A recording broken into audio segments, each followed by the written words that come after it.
আলাইকুম, বিসমিল্লাহির রহমানির রহিম। কেমন আছেন সবাই? আজকে আমি পটলের মালাইকারি রান্না করব।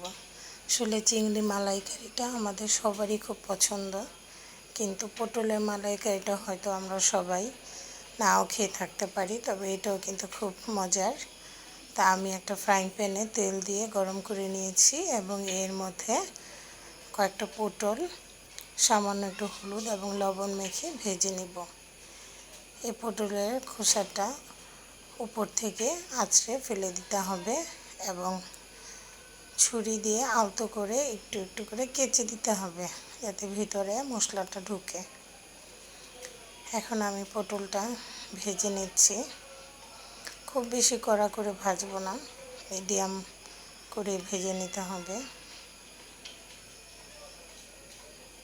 পটলগুলো ভাজা হয়ে গেছে, এখন আমি তুলে নিচ্ছি।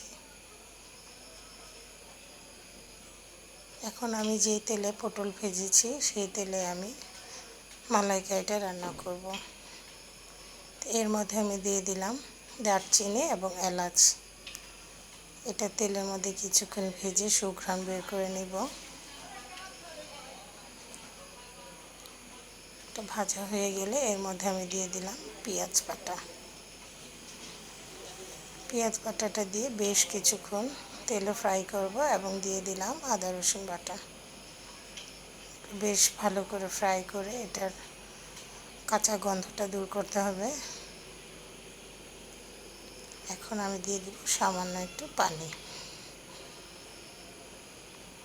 এখন দিয়ে দিলাম একটু ধনিয়া গুঁড়া আর পরিমাণ মতো লবণ। এখন দিয়ে দিব আমি নারকেল বাটা। এটা আপনারা চাইলে নারকেলের দুধ দিয়েও করতে পারেন, নারকেল বাটা দিয়েও করতে পারেন। আমি সবটা দিয়েই করি, আজকে আমি নারকেল বাটা দিয়ে করছি। নারকেল বাটা দেওয়ার পর এটা বেশ কিছুক্ষণ কষিয়ে নেব।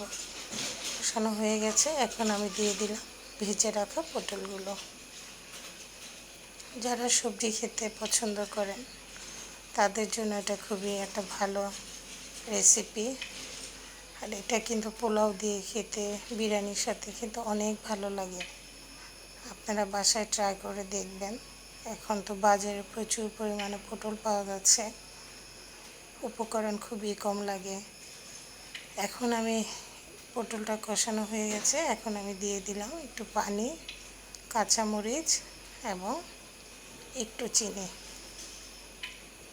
মালাইকারি আমরা সবাই জানি একটু হালকা মিষ্টি মিষ্টি হয়, তাহলে এটা খেতে ভালো লাগে। দিয়ে এটা আমি কিছুক্ষণের জন্য ঢেকে রাখবো।